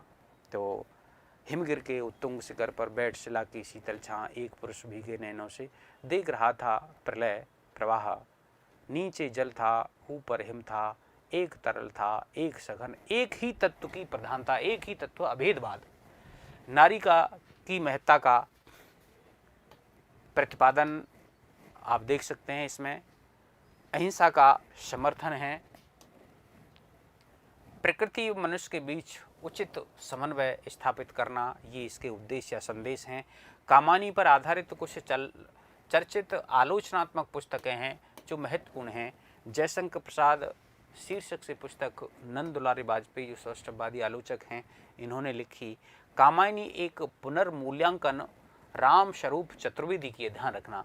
कामायनी मूल्यांकन और मूल्यांकन ये इंद्रनाथ मदान की है। कामायनी एक पुनर्विचार मुक्त बोध की है, महत्वपूर्ण, ध्यान रखना। पुनर्मूल्यांकन राम स्वरूप चतुर्वेदी करते हैं और पुनर्विचार मुक्ति बोध करते हैं। यदि मैं कामायनी लिखता सुमित्रानंदन पंत की है। कामायनी के संबंध में कुछ महत्वपूर्ण कथनों की बात करें। कामायनी वर्तमान हिंदी कविता में दुर्लभ कृति है। हजारी प्रसाद का चर्चित कथन है। कामायनी का कवि दूसरी श्रेणी का कवि है, ये भी हजारी प्रसाद द्विवेदी की है, ध्यान रखें। दूसरी श्रेणी का कवि और दुर्लभ कृति कामायनी को कह करके हजारी प्रसाद द्विवेदी संबोधित करते हैं। आधुनिक हिंदी काव्य का सर्वाधिक महत्वपूर्ण ग्रंथ आचार्य शुक्ल ने कहा है। कामायनी में प्रसाद ने नरजीवन, देखिए नरजीवन यानी आचार्य रामचंद्र शुक्ल के विकास में भिन्न भिन्न भावात्मका वृत्तियों का योग और संघर्ष बड़ी प्रगल्भ और रमणीय कल्पना द्वारा चित्रित कर मानवता का रागात्मक इतिहास प्रस्तुत किया है। ध्यान रखना, मानवता का रसात्मक इतिहास, मानवता का रसात्मक इतिहास, नंद दुलारी वाजपेयी।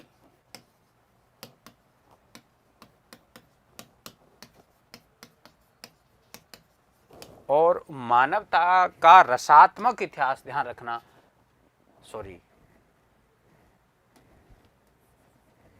मानवता का रागात्मक, रसात्मक नंद दुलारी वाजपेयी। और यहाँ पर रागात्मक कहा जाए तो आचार्य शुक्ल,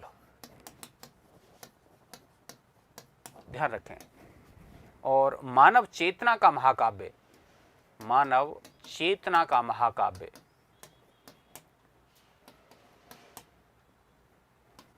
मानव चेतना का नगेंद्र। तो ध्यान रखें, मानव का रागात्मक इतिहास प्रस्तुत किया है, आचार्य शुक्ल का कथन है। कामायनी में प्रसाद ने मानवता का रागात्मक इतिहास प्रस्तुत किया है। जिस प्रकार निराला ने तुलसी के दास के मानस विकास का बड़ा ही दिव्य और विशाल रंगीन चित्र खींचा है।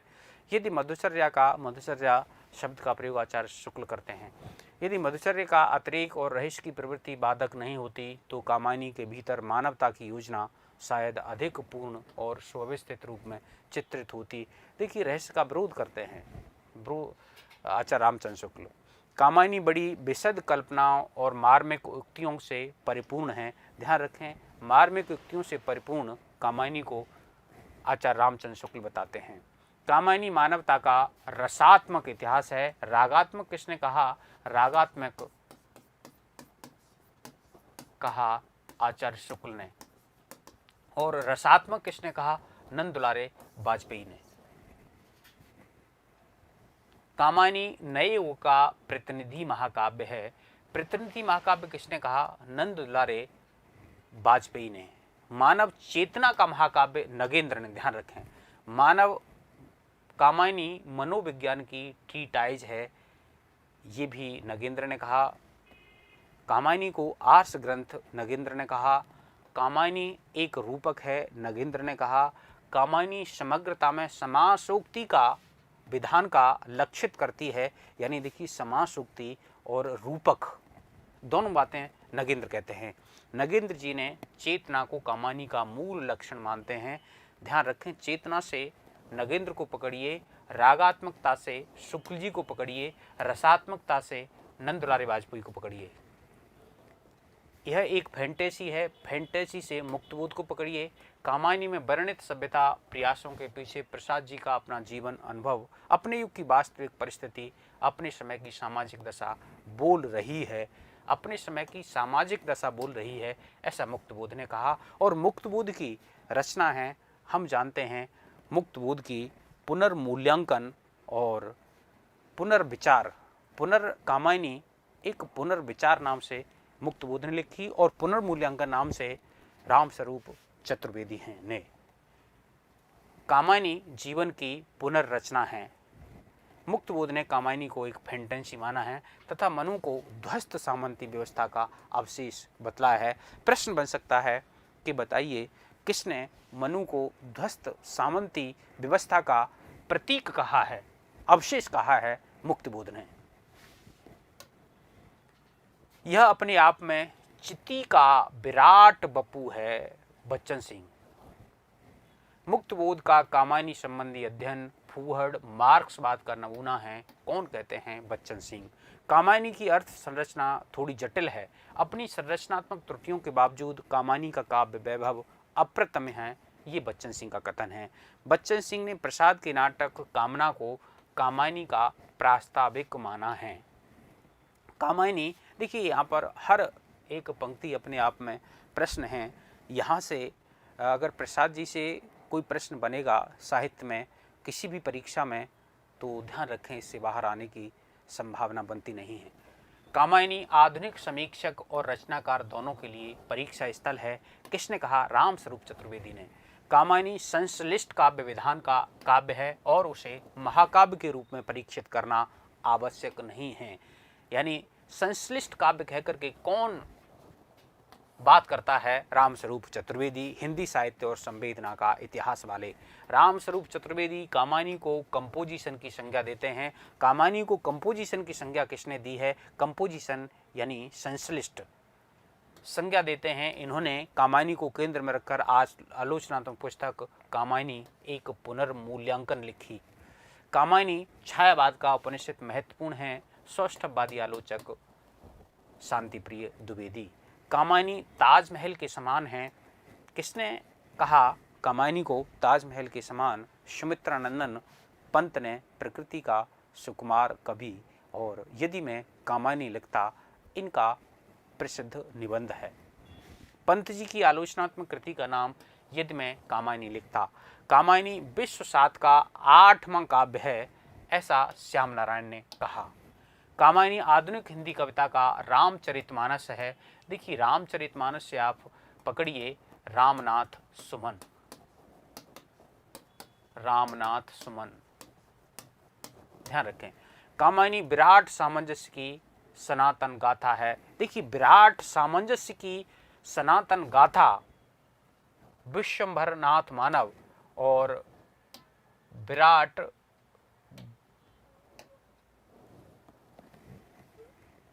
चित्ती का विराट बप्पू मंगल बच्चन सिंह। ध्यान रखें, दोनों में अंतर करें।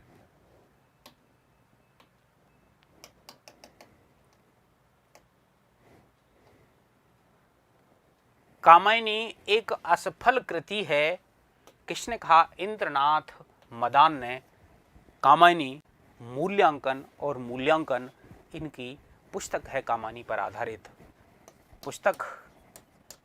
कामायनी मूल्यांकन यानी दो बार मूल्यांकन और मूल्यांकन। देखिए, दो बार मूल्यांकन करते हैं और फिर उसको असफल घोषित कर देते हैं इंद्रनाथ मदान। कामायनी दोष रहित और दूषण सहित रचना है। दोष रहित और दूषण सहित ऐसा निबंध लिखा था रामधारी सिंह दिनकर ने। कामायनी की अर्थ संरचना थोड़ी जटिल है। अपनी संरचनात्मक त्रुटियों के बावजूद कामायनी का काव्य वैभव अप्रतिम है। रामधारी सिंह दिनकर। कामायनी आधुनिक हिंदी साहित्य का सर्वोत्तम महाकाव्य है। हरदेव बाहरी। मानव हृदय की भावनाओं का जैसा सूक्ष्म अति सूक्ष्म चित्रण कामायनी में हुआ है, वैसा अन्यत्र दुर्लभ है। वस्तुतः भाव, विचार और शैली तीनों दृष्टियों से कामायनी अनुपम है। गणपति चंद्रगुप्त। भाव, विचार और शैली की दृष्टि से अनुपम कृति कामायनी को किसने कहा? गणपति चंद्रगुप्त, हिंदी साहित्य का वैज्ञानिक इतिहास वाले। प्रभाकर माचवे ने कामायनी को मानवता का उद्घोष कहा, कहकर संबोधित किया है। ध्यान रखें, मानवता का उद्घोष, मानवता का रसात्मक, रागात्मक और चेतना और उद्घोष। ध्यान रखें, उद्घोष हरिचरण शर्मा। कामायनी एक जीवन काव्य है, जीवन काव्य हरिचरण शर्मा। और रसात्मक नंदुलारे वाजपेयी, रागात्मक रामचंद्र शुक्ल, चेतना नगेंद्र, मधुरस से सिक्त महाकाव्य रामरतन भटनागर। कामायनी आधुनिक सभ्यता का प्रतिनिधि महाकाव्य है। नामवर सिंह। कामायनी में नारी को लज्जा का जो मूल्य चित्रित हुआ है वह संपूर्ण भारत में काव्य में दुर्लभ है। ये भी नामवर सिंह जो मार्क्सवादी आलोचक हैं, मानस ने वाल्मीकि रामायण को और कामायनी ने मानस को पाठकों के लिए बदल दिया, ये भी नामवर सिंह का कथन है। कामायनी रहस्यवाद का पहला महाकाव्य है। कामायनी संपूर्ण जीवन चरित्र है। यह मानवीय कमजोरियों पर मानव की विजय की गाथा है, निराला ने कहा है। ध्यान रखें, कामायनी को रहस्यवाद का पहला महाकाव्य किसने कहा? निराला ने। और ताजमहल किसने कहा? पंत ने। कामायनी मानव जीवन की सुंदर अभिव्यक्ति है, प्रेम शंकर ने कहा। कामायनी एक विशिष्ट शैली का महाकाव्य है। शिल्प की प्रौढ़ता कामायनी का मुख्य गुण है, डॉक्टर धीरेन्द्र वर्मा। कामायनी एक मिथकीय रचना है जिसमें मानव एवं प्रकृति में सामंजस्य का प्रयास है, विश्वनाथ प्रसाद मिश्र ने कहा। अब देखिए, प्रसाद जी की प्रमुख काव्य पंक्तियां हैं, उनकी हम बात करें। यह अभिनव मानव प्रजा श्रेष्ठ द्वैता में लगी निरंतर ही वर्णों की करती रहे भ्रष्ट, ये इड़ासर की पंक्तियां हैं, पूछ ली जाती हैं। जीवन निशीथ के अंधकार, ये यूपी हायर एजुकेशन में पूछा था। जीवन निशीथ के अंधकार, ये पंक्तियां किसकी हैं? इड़ासर से जयशंकर प्रसाद की हैं। नारी तुम केवल श्रद्धा हो, विश्वास रजत नग पगतल में, पीयूष स्रोत सी बहा करो जीवन के सुंदर समतल में। लज्जा सर्ग हम पढ़ेंगे। लज्जा सर्ग की ये पंक्तियां हैं। चंचला स्नान कर आवे चंद्रिका परम में जैसी, उस पावन तन की शोभा आलोक मधुर थी ऐसी। आंसू 1925 का बृह काव्य है, उसकी ये पंक्तियां हैं। किंतु जीवन कितना निरुपाय लिया है, देख नहीं संदेह निराशा है जिसका परिणाम सफलता का यह कल्पित गेह। ये मनु कहते हैं श्रद्धा सर्ग में, श्रद्धा से। उठ उठरी लघु लघु लो लहर, ये लहर संग्रह की प्रथम कविता की पंक्तियां हैं। मेरा अनुराग फैलने दो, नभ के अभिनव कलरव में जाकर सूनेपन के तम में बन किरण कभी आ जाना सससी वह सुंदर रूप विवाह कविता से ये प्रसाद जी की पंक्तियां हैं। मुझको न मिला रे कभी प्यार चिर संचित कंठ से तृप्त विधुर कविता से ये पंक्तियां हैं, महत्वपूर्ण हैं। इस पद का उद्देश्य नहीं है, देखिए बहुत महत्वपूर्ण है। इस पद का उद्देश्य नहीं है श्रांत भवन में टिक रहना, किंतु पहुंचना उस मंजिल पर जिसके आगे राह नहीं। प्रेम पथिक की पंक्तियां हैं ये। आकाश अवकाश भला है किसको सुनने को करुण कथाएं, बेसुध जो अपने सुख से जिनकी हैं सुप्त विधाएं आंसू से ही हैं। रो रो कर सिसक सिसक कर, देखिए अब यहाँ से आप पता कर सकते हैं ये आंसू के हैं। कहता मैं करुण कहानी तुम सुमन नोचते सुनते करते जानी अनजानी आंसू कविता से। झंझा झकोर गर्जन था नीरव थी मेघमाला, पाकर इस शून्य हृदय को सबने, महत्वपूर्ण है। आंसू की हैं पंक्तियां। बांध आता विद को किसने इन काली जंजीरों से, मणि वाले फणियों का मुख क्यों भरा हुआ है हीरों से। आंसू की पंक्तियां हैं। हृदय ही तुम्हें दान कर दिया क्षुद्र था उसने गर्व किया, तुम्हें पाया अगाध गंभीर कहाँ जल बिंदु कहाँ निधि चीर। झरना के समर्पण की पंक्तियां हैं। वर्तमान सुख दुख में पढ़कर हर्ष विषाद मानता जो उपन्यास लेखक है वह परिस्थिति स्थिति ही सच्ची है। प्रेम पथ की पंक्तियां हैं। तुम कनक किरण के अंतराल में लुक छिप कर चलते हो क्यों, हे लाज भरे सौंदर्य बता दो मौन बने रहते क्यों। देखिए चंद्रगुप्त नाटक की ये पंक्तियां हैं। तुम कनक कनक किरण के अंतराल में, चंद्रगुप्त नाटक की। तुम भूल गए पुरुषोत्त मोह में कुछ सत्ता है नारी की, समर्थ ही संबंध बनी अधिकार और अधिकारी की। एड़ा सर्ग की पंक्तियां हैं। काम का कथन है, ये मनु से श्राप देता है काम मनु को। अपने में सब कुछ भर कैसे व्यक्ति विकास करेगा, एकांत स्वार्थ भीषण है वह अपना नाश करेगा। कर्म सर्ग से श्रद्धा का कथन है मनु से। प्रकृति के यौवन का महत्वपूर्ण पंक्तियां हैं। प्रकृति के यौवन का श्रृंगार करेंगे कभी न बासी फूल, मिलेंगे वे जाकर अति शीघ्र आह उत्सुक है उनकी धूल। श्रद्धा सर्ग की पंक्तियां हैं। अब देखिए श्रद्धा सर्ग है।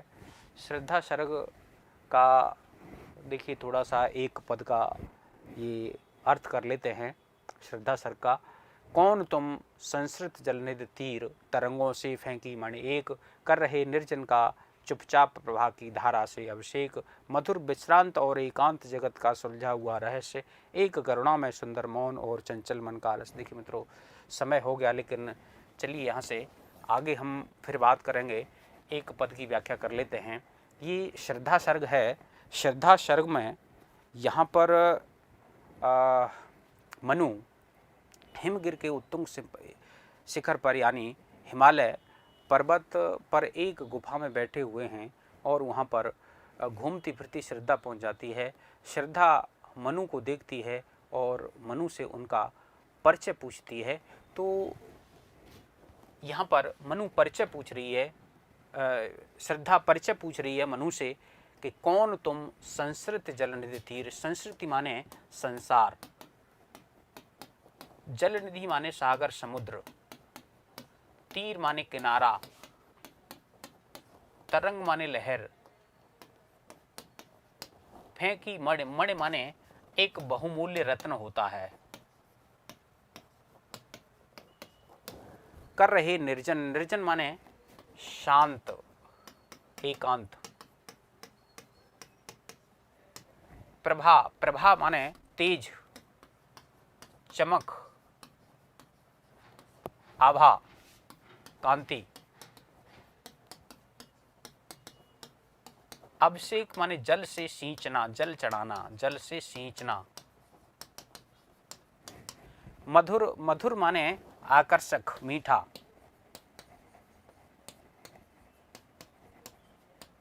आकर्षक। विश्रांत, विश्रांत माने थका हुआ या शांत। जगत का सुलझा हुआ रहस्य, रहस्य माने भेद या राज। एक करुणा में करुणा से युक्त, करुणा या से युक्त।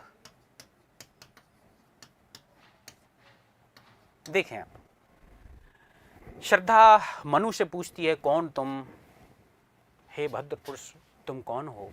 संस्कृत जलनिधि तीर तरंगों से फेंकी मणिक, संसार रूपी सागर में, तीर, तीर माने तट पर, किनारे पर, तरंगों से, संसार रूपी सागर में उसकी लहरों के द्वारा उसके तट पर फेंकी हुई किसी मणि के समान प्रकाश करने वाले, यानी तुम्हारा जो व्यक्तित्व है वह तेज से युक्त है। जिस प्रकार मणि बहुमूल्य होती है, उसमें गुण विद्वान होते हैं, उसमें चमक होती है, आभा होती है, उसी प्रकार यहाँ पर मणि का रूप दे रही है श्रद्धा कि तुम यहाँ पर जिस प्रकार से समुद्र की लहरें घात प्रतिघात के द्वारा किसी मणि को उछालकर उसके तट पर फेंक देती हैं, उसी प्रकार तुम सांसारिक थपेड़ों से, घात प्रतिघातों को झेलने वाले कोई इस संसार से विरक्त व्यक्ति हो, मणि के समान हो। तो यहाँ पर मणि कहकर के किसे संबोधित किया गया है, एक प्रश्न बनता है, यहाँ पर मणि कौन है। मणि यहाँ पर मनु है। अब देखिए यहाँ पर अगर ये पहला वाला शब्द न होता, कौन तुम कौन तुम, तो यहाँ पर मणि से हम रूप का युक्ति अलंकार यहाँ पर होता, लेकिन यहाँ पर तुम इसमें उपमेय है और मणि उसके लिए उपमान बन करके आया है, इसलिए यहाँ पर रूपक अलंकार है। संस्कृति जल निधि में संसार रूपी सागर में भी रूपक है, बाद में चर्चा करेंगे, पहले इसका भाव देख लेते हैं। कौन तुम संस्कृत जल निधि तीर तरंगों से फेंकी मणिक, हे भद्र पुरुष तुम कौन हो। संस्कृत संसार रूपी सागर में उसकी लहरों के द्वारा तट पर फेंकी गई मणि के समान तुम कौन हो।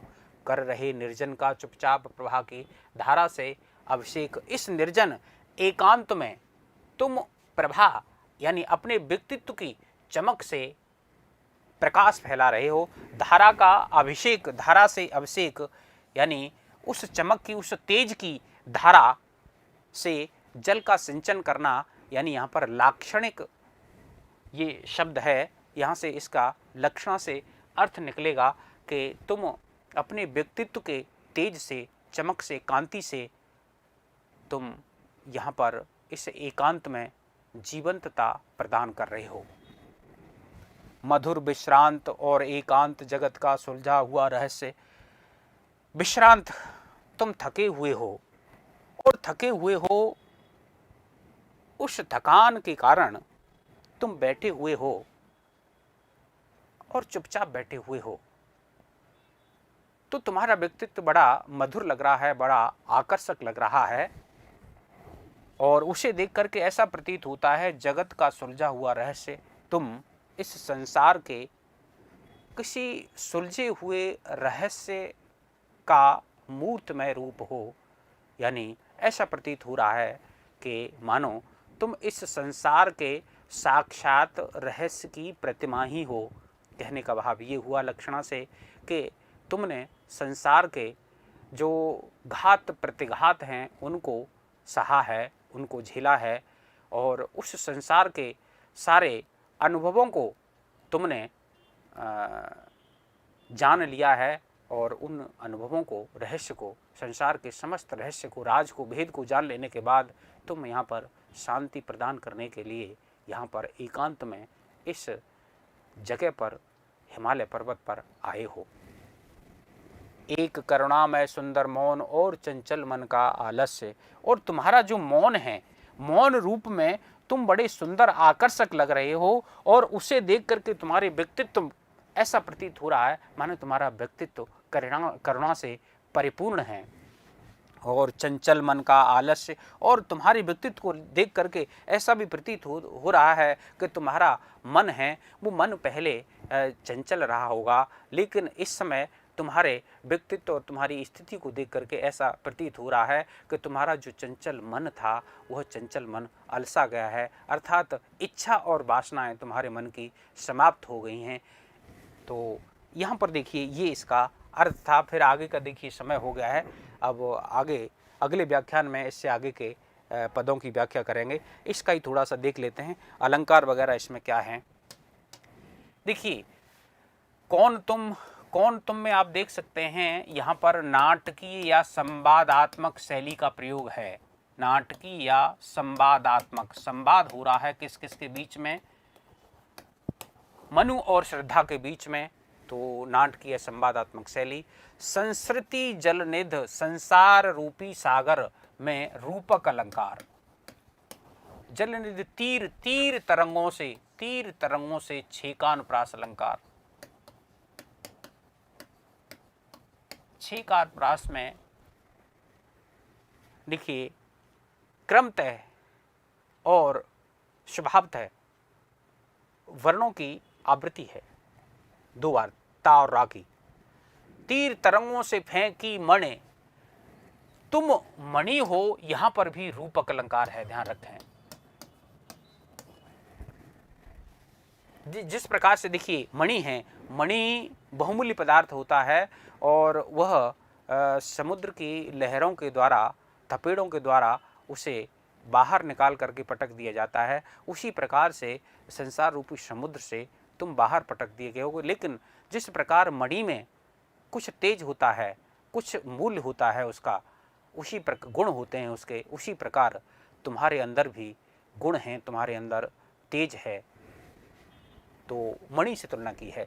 कर रहे निर्जन का चुपचाप प्रभा की धारा से अभिषेक, और तुम अपने व्यक्तित्व के तेज, कांति से, आभा से, और इस निर्जन को, निर्जन प्रांत को सजीव बना रहे हो। धारा से अभिषेक करने का मतलब ये है कि जल की धारा से किसी को नहलाना, स्नान कराना, और इसका लाक्षणिक अर्थ ये है कि तुम यहाँ पर इस एकांत जंगल में, एकांत स्थान पर तुम सजीवता प्रदान कर रहे हो।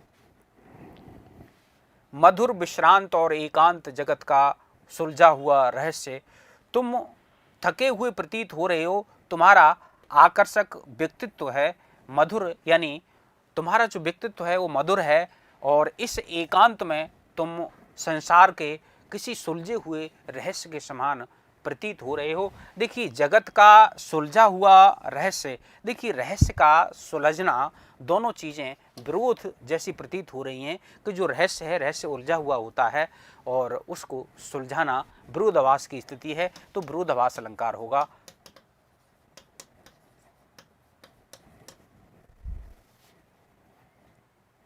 यानी देखिए संसार के, इसका मतलब ये लक्षणा से ये हुआ कि जगत का सुलझा हुआ रहस्य, तुम संसार के सुलझे हुए रहस्य, यानी तुमने संसार के समस्त रहस्यों को जान लिया है, और उन रहस्यों को जानने के बाद, और भौतिक और सांसारिक रहस्यों को जानने के बाद तुम यहाँ पर उस संसार से विरक्त होकर शांति के लिए आ गए हो, ये कहने का भाव है। एक करुणा में सुंदर मौन, और जो तुम्हारी मौन है, जो चुप्पी है, वह चुप्पी बड़ी आकर्षक सुंदर लग रही है, और उसमें कहीं न कहीं करुणा का भाव छिपा हुआ है, यानी करुणा से युक्त तुम्हारा व्यक्तित्व है, करुणा का भाव है तुम्हारे अंदर। और चंचल मन का आलस्य, और तुम्हारा जो मन है वह मन चंचल रहा होगा, लेकिन इस समय उस मन की चंचलता नष्ट हो गई है, अलसा गया है वह चंचल मन। और अलसाने का मतलब यहाँ पर यह है कि वासनाएं और इच्छाएं तुम्हारे अंदर से समाप्त प्राय हो चुकी हैं। तो चंचल मन है, और चंचल मन का आलस्य होने से मन, देखिए चंचलता और आलस दोनों चीज़ें विरोध जैसी प्रतीत हो रही हैं, तो अंतिम पंक्ति में भी विरोधाभास अलंकार होगा। और इसमें लाक्षणिकता है, तो ध्यान रखें लाक्षणिकता का समावेश है इसमें। और देखिए करुणा में सुंदर मौन, जो मौन है उस मौन को करुणामय और सुंदर कह करके संबोधित किया गया है। और देखिए करुणामय और सुंदर कौन होता है? व्यक्ति होता है, लेकिन जो मौन है, मौन एक भाव है, निर्जीव है, और उस मौन को करुणामय और सुंदर कहा गया। यानी जो विशेषताएं व्यक्ति की, मनुष्य की हैं, वो विशेषताएं किसी भाव को देना, यानी विशेषण का विपर्य करना, यहाँ पर विशेषण विपर्य अलंकार होगा। एक करुणा में सुंदर मौन, इसमें विशेषण विपर्य, विशेषण विपर्य। तो मित्रों, आशा करता हूँ कि आज का जो ये व्याख्यान है, ये कक्षा है, क्लास है, ये समझ में आई होगी और परीक्षा की दृष्टि से महत्वपूर्ण है। अगर इसमें से कहीं कोई एक प्रश्न भी आप समझते हैं तो मेरा ये आज की कक्षा सार्थक होगी।